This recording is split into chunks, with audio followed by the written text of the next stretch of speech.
Indian and Chinese troops have clashed along a de facto border on India's eastern tip, resulting in injuries on both sides. India's Defence Ministry said the clash occurred last week on Friday along the so-called Line of Actual Control, or LAC, in the Tawang sector in India's Arunachal Pradesh state. China claims the entire state as part of its territory. Both India and China have their own perception of where the LAC, the de facto border between both countries, lies. It's a more than 3,000-kilometre disputed border that extends from Arunachal Pradesh in the east to Kashmir in the west. The LAC has been the scene of a tense face-off between India and China after troops of both countries engaged in deadly hand-to-hand fighting in an area called Galwan in June 2020. The Himalayan border between India and China is one of the world's hottest flashpoints. Since the war between the two nuclear powers in 1962, there's been a fragile peace along the demarcation known as the Line of Actual Control. Here, People's Liberation Army troops face soldiers from the Indian Army in an uneasy standoff. A resurgent China is flexing its muscles in the region. There are fears this could crank up tensions with India, which is about to overtake China as the world's most populous nation. New Delhi wants to prove India has the military power to match its growing economic strength. In both countries, displays of strength in the border dispute go down well with a domestic audience. There are long-standing agreements forbidding the use of firearms along the ill-defined border. When the two clashed in 2020, troops fought hand-to-hand with spears and clubs in the Galwan Valley of Ladakh. At least 20 Indian and 4 Chinese soldiers were killed. Prime Minister Narendra Modi said India would stand its ground. India wants peace, but if provoked, we are capable of giving an appropriate response.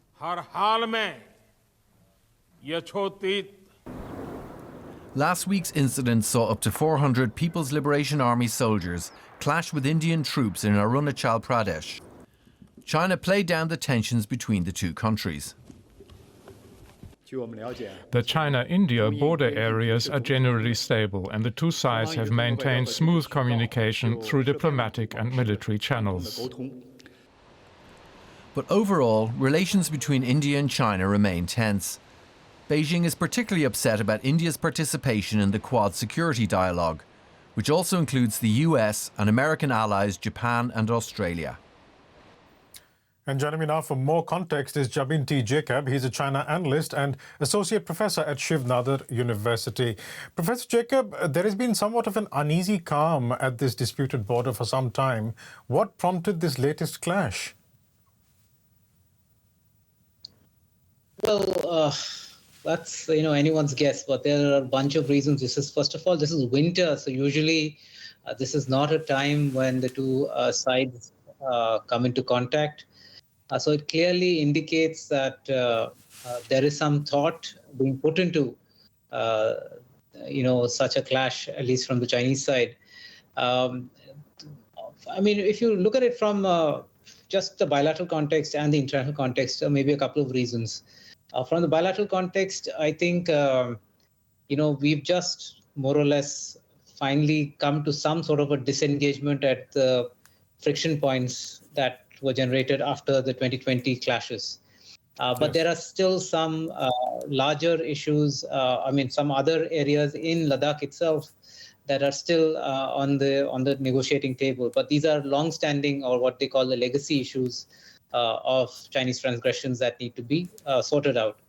I think one possibility here could be that the Chinese are putting pressure on the Indian negotiators by opening up new fronts so that these other issues are not touched, which they have been in, which have pretty much gone in favor of China for a while now. Right. The other sort of larger regional or international context could be that the Americans and the Indians recently had a bilateral military exercise in the state of Uttarakhand, which is a border state along the LAC. So the Chinese have claimed that these violate their boundary agreements, which is not entirely true because the exercises did not violate any of the specific clauses of the treaties between the two countries, India and China. But the Chinese have been extremely concerned for a while now about the growing closeness between the Indians and the Americans. So this could be a reason. Just on one point, Professor, you talked about this bilateral point and about the point of disengagement, because China and India have both been attempting to disengage from most parts of the LAC for the better part of 2 years, and some disengagement has happened, but overall it's proving problematic. Does China not want to leave these positions that India claims it has occupied? I think that is pretty much the message that the Chinese are sending, that, we are in control of what we are in control of, and there is no question of us vacating these places. But the specific points of disengagement, I mean, these are specific points rather than large tracts of area. So those areas, the Chinese have taken their time to disengage from. So clearly the message seems to be that, the Chinese are dictating the pace of whatever happens along the LAC. They come in and transgress. And then when it's time for, even the negotiations to actually walk back from the transgressions are a huge pain, which makes it really, which uses up a lot of India's energies and time.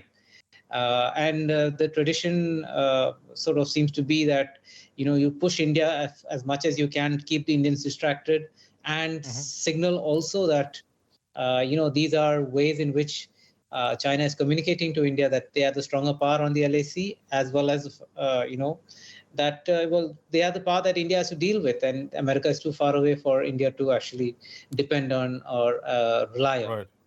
And the LAC, so all of of course, those signals are also... Yeah. And the LAC, of course, you mean the line of actual control, the de facto border between both countries. But just staying on that border, Indian Foreign Minister S. Jaishankar has said in the past that the state of the border will determine the state of the relationship with China. What does this relationship look like now after this latest incident?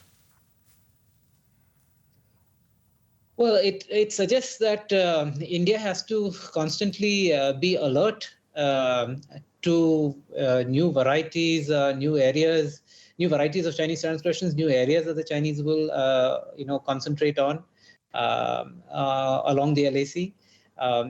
Historically, it's been seen that the line of actual control in the western sector is much more accessible, which is Ladakh. In the Ladakh area is much more accessible to both militaries.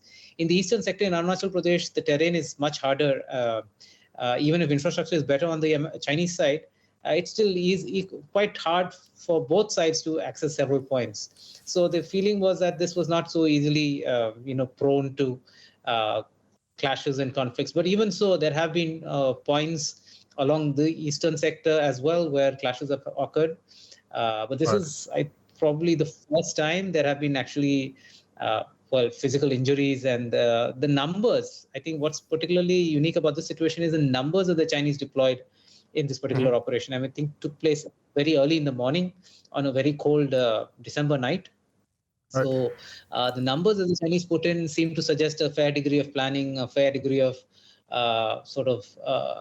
permission from the higher echelons on the Chinese side to do something like this. We don't have that much time. I'm sorry I'm interrupting you. We don't have that much time, but could you look into your crystal ball and think, is there something that India can potentially do as a confidence-building measure potentially to try and resolve the situation? No, I think what this suggests is that confidence-building measures unilaterally from the Indian side have failed. If anything, what the problem is precisely that the Chinese keep expecting the Indians to sort of walk back or to negotiate or to come up with the next set of confidence-building measures, and the Chinese are simply taking advantage of this.